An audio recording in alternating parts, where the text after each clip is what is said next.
Mm.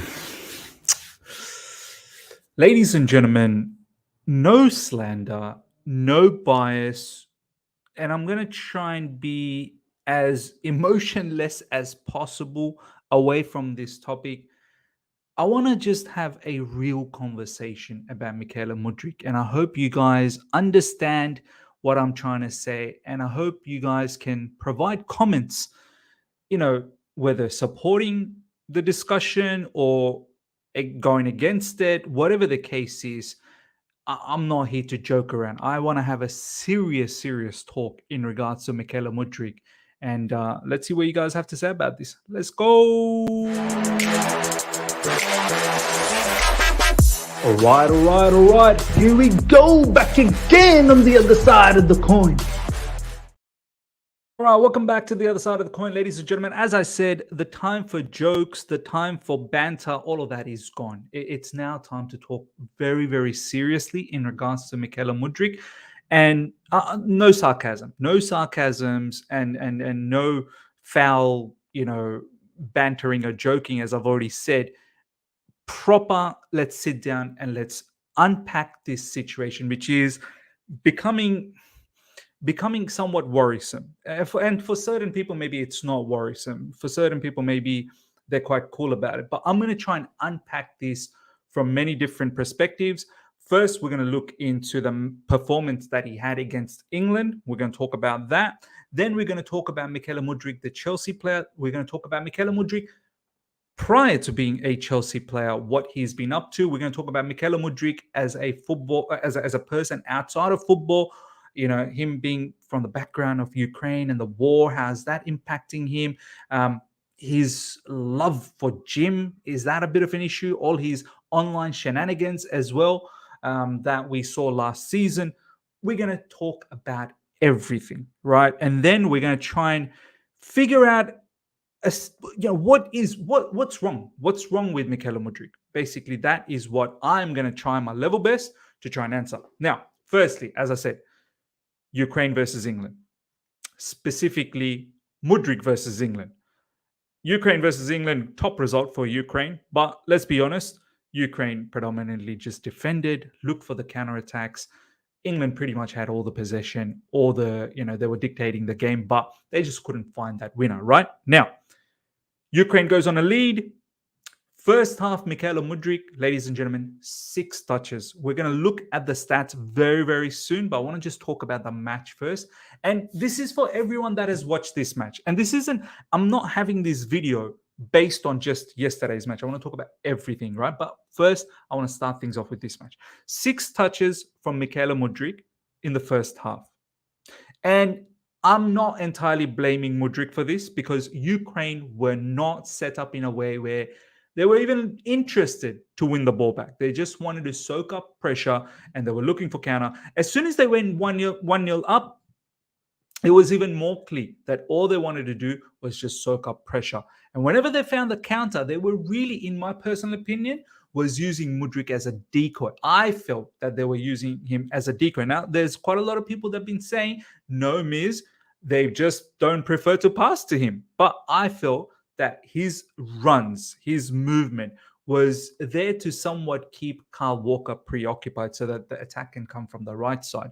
And Ben Chilwell, to be honest, probably wasn't playing that well for England on that left side for England, which is Ukraine's right side. So the first half, I really can't say too much about Mudryk, even though it was lackluster. Yeah, I would have liked to have seen him work hard, try and win the ball, but it is a team sport. And maybe he was given a role to do, which was off the ball, just defensively be as solid as possible, and in the counter just be there, right? Just be there, use your pace and be there as an option and try and sort of negate the Kyle Walker situation. Second half, however, Mykhaylo Mudryk, ladies and gentlemen, did see some parts of the ball. Like, he did see quite a bit. His dribbling was awful, absolutely awful. His touches were poor as well. It almost felt like, and this is so normal to talk about Mudryk this way because we've seen him do this sort of stuff for Chelsea as well. So it's not like only Ukraine related. We've seen him do similar things for Chelsea. It's like he's got no control of his pace. His speed is his asset. His speed is his weapon, but he does not know how to control that weapon. He does not know how to utilize that weapon at his utmost level. It's like he knows that's his weapon. He tries to use it every time. He's got to sometimes use that as a surprise tactic, as he should be using it sparingly. He needs to calm his game down, I feel, and utilize that speed when it's key to do that. There are certain times he was trying to utilize the speed against Kyle Walker, who we all know, even Vinicius Jr. struggled. And he was trying to go around Kyle Walker. And I'm like, brother, stop, stop. And there were certain times where he would dribble, dribble, dribble, and then he'll leave the ball behind because his body was just, too ahead of his pace. His mind is not, computing. Somewhere something is missing. His pace is too quick for his mind or his body, where his body seems to run away and then the ball is left behind. So something's not computing. His footballing IQ was off as well. His final third decision making was off. So second half, I have to say, it was a bit of a stinkfest. It was a bit of a stinkfest. So this is my thoughts in regards to Mykhaylo Mudryk for this particular match. Now I want to talk about Mykhaylo Mudryk as a footballer. But before we do that, right, here are some of his stats to back up what I've been saying. And just increase that a little bit. Look at on that right side where my cursor is. Ukraine 1, England 1, 89 minutes played. So he played a lot, most of the match. He left, just before the 90th minute, gone out, supposedly injured, but I think it's cramps. And that's the other thing that I want to talk to you guys about. I don't know whether he's fully fit for 90 minutes, man. He was already panting. Like he was like, and he couldn't, the defensive work that he was doing, whenever there was a counter in the second half, he wasn't bursting down the scene to provide an option. He was always jogging to the attacking third. So there definitely is some issues in regards to full fitness, which coincides with the recent illness and the bit of injuries that he's had. So, us fans who are so eager to see him, and even me, I'm eager to see him start. Maybe there's a reason, which is he's probably not fit enough to play the entire 90 minutes. And this was an international level. In the Premier League, I feel like the intensity is that much more than international level. So 89 minutes played, 19 touches altogether. Don't forget, 6 in the first half, so 13 in the second half. Accurate passes, 7 out of 8, which is great, 88%. No key passes. Crosses, 2, none on target. No long balls, no shot on target. Shots off target, obviously 0. Shots blocked, 0. Dribble attempts, 2. Successful, 0. This is what I've been saying. He runs, and then he ends up leaving the ball. Ground duels, and 1. So 4 ground duels, 1-1. As I said, he was bundled over by Kyle Walker. And Kyle Walker would do that to the best of wingers, let alone Mykhaylo Mudryk, right? So I don't want to bash him about that bit too much. Aerial duels, 1. Aerial duels, 1-0. Possessions lost, ladies and gentlemen, 10 times. This is what I've been saying. It was not a good 19 touches and you've lost the ball 10 times. You tell me how that performance then was, right? He probably should have got a free kick in the second half, but that went against him. Now, let's talk a little bit about Mykhaylo Mudryk, the player. And I also want to share some of the comments that fans have been saying about him. I put out a post on tweet and I want to share that with you guys, and some of the comments from Vince, who's a large account on Twitter, and Max as well, who's PYS, who's got some things to say. I want to share all of that with you guys as well. So you don't want to go anywhere. Don't go anywhere, right? Smash the like button, by the way. Smash the like button right now. Mykhaylo Mudryk, Chelsea player. Now let's talk about him. In recent times, I think we've all been saying, do you know what? Drop this Ben Chilwell left wing scenario and give Mudryk an opportunity. Let's give him some chances. Let's see Mudryk for at least 4 to 5 matches before we start making some judgment on it. And I completely still stick by that. However, having said that, this brother is not doing any good for himself by dropping these type of stinkers in the international level, when he comes off the bench for Chelsea, against Nottingham Forest, and many other performances that we can name, right? Many other performances. So you as a player, as much as I want to see him get starts, right? And we've spent quite a bit of money. Some people are saying 80 million, some are saying 60, some are saying 100. I think it's 60 plus there's some 40 millions of add-ons, right? So I think that's what the case is. But still, large amount of money, right? Well hyped. A lot of people hyped about this player. Okay. He was on the verge of going to Arsenal. He was twerking for Arsenal, but made a massive U-turn. Todd Bowley, Igbali, they were keen on getting him. We'll talk about that down the track. So we've been asking for Mudryk to start, but the brother is not helping himself out, ladies and gentlemen. He is simply not. And on top of that, like, I get it. I understand why Poch probably doesn't start him.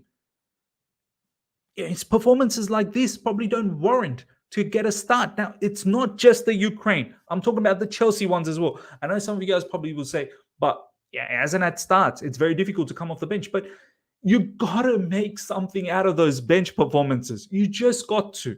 In order to warrant a start, you just got to. So that's performance. For managers not trusting him, and this isn't just Poch. We've seen Lamps not trust him. We've seen Potter not trust him as well.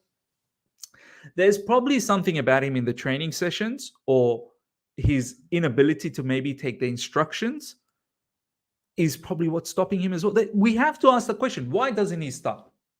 We know the performance hasn't been great off the bench, starts in international level, no problems. But from a training perspective, is he training well enough? Because if he trains well enough, like, that should somewhat impress the manager to say, do you know what? I'll give you a start. I'll give you a start. At the moment, he's nowhere near. And as I said, okay, recently, illness and whatnot. But prior to that, he had a very interesting start to the preseason. He had a very enthusiastic start to the preseason, linked up very well with Nicholas Jackson. But all of a sudden, Poch just strayed away from all of that. Why? Why? We need to ask the question. There has to be a deeper meaning. There must be something that he's not doing right. And then we start hearing recently that he's been told to tone down on his gym sessions. He's working a bit too much. Someone like Sterling, who's said in recently that he's trying to shred down a little bit, which is making him move a lot freer. There's people in Chelsea that are going out and actively telling him, tone it down, brother. Tone it down. So, in one side, I feel, do you know what? There has to be a time where we can't stockpile these young players. We cannot just keep buying young players. We have a due diligence. We have a responsibility to ensure their careers flourish. They also obviously have that responsibility to give something back. But in one side, I'm like, nah, Poch, just give him 4 to 5 matches. So that's one side. The other side, as I said, I want to explore everything. The other side is like, but has he warranted starts? And do we have the stomach as fans? Do we have the stomach to weather bad performances from him? Don't forget, 4 matches we've played, 4 points. So we got to be serious. We've got to pick up points. Are we as a fan base mature enough? And I'm asking this question to you guys, each and every one of you guys that's watching this. Are you patient enough to see this guy probably not do good for 2 to 3 matches, maybe even 5 matches?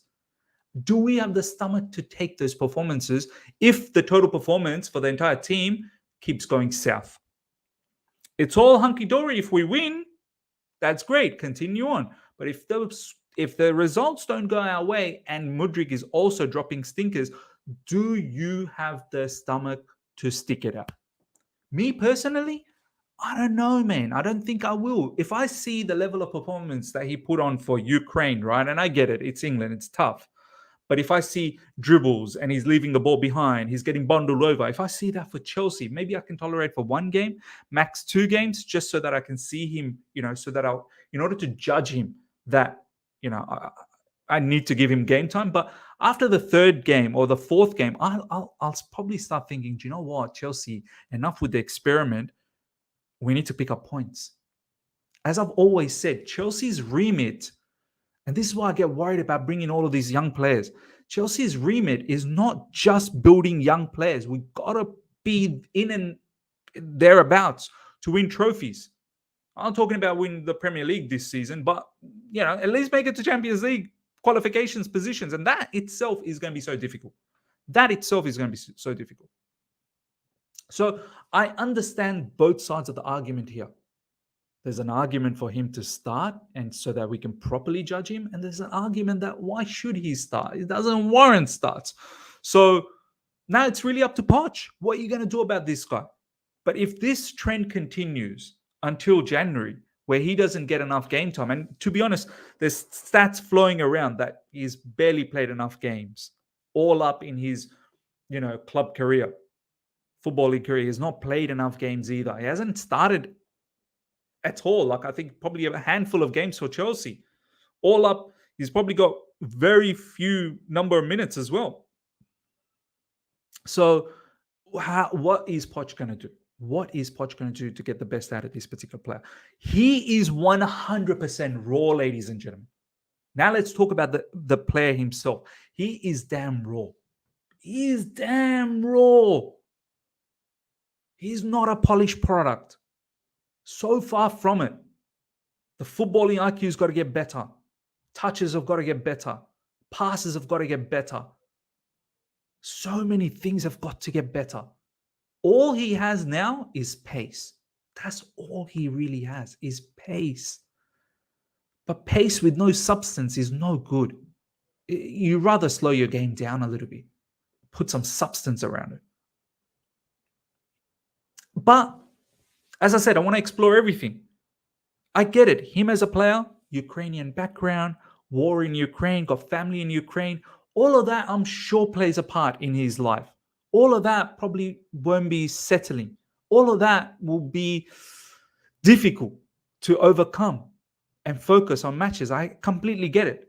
We as a human being, we need to, show some sympathy, empathize. I get that. And on top of that, like some of the things in recent times that he's done, like on social media, filming people with their backside exposed, like all of these things, is probably, his maturity level is probably just not there. Do we need to be patient? How long can we be patient?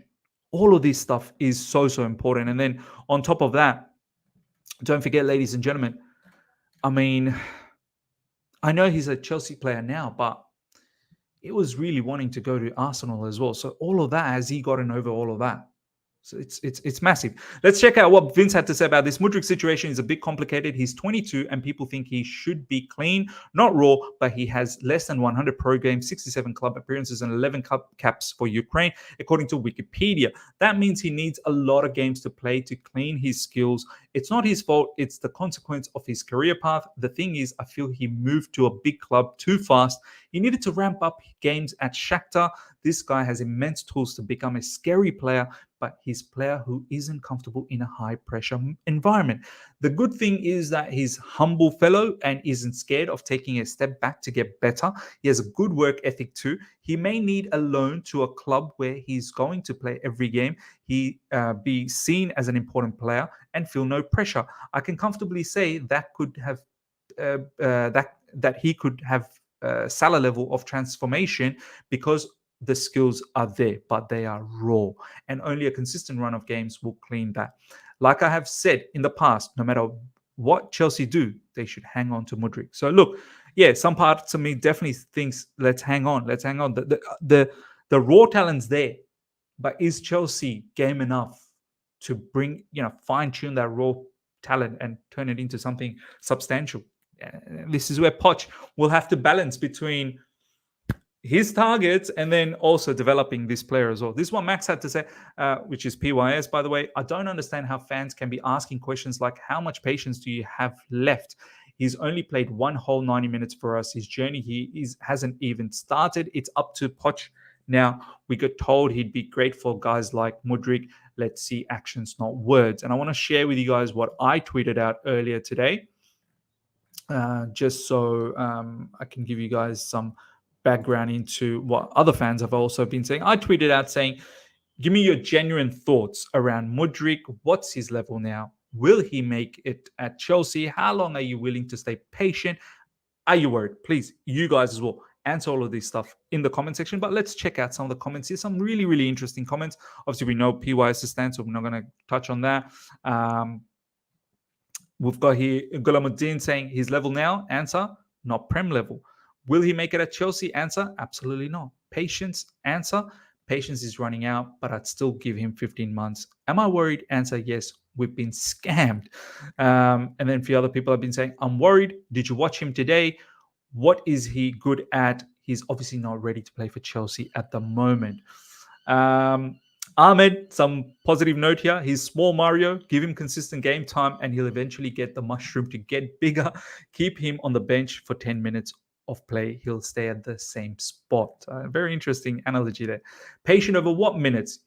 Has he even played 390 minutes in a row? So there's people that, quite irate that, what are we talking about? He needs to play some more games. Miss, think you're having a PTSD from last season when Lampard managed us and players were worrying us. We were reflecting it on this season, but I still believe in him and he needs to have a long talk with Poch, and he's also going through a lot with what is happening in Ukraine.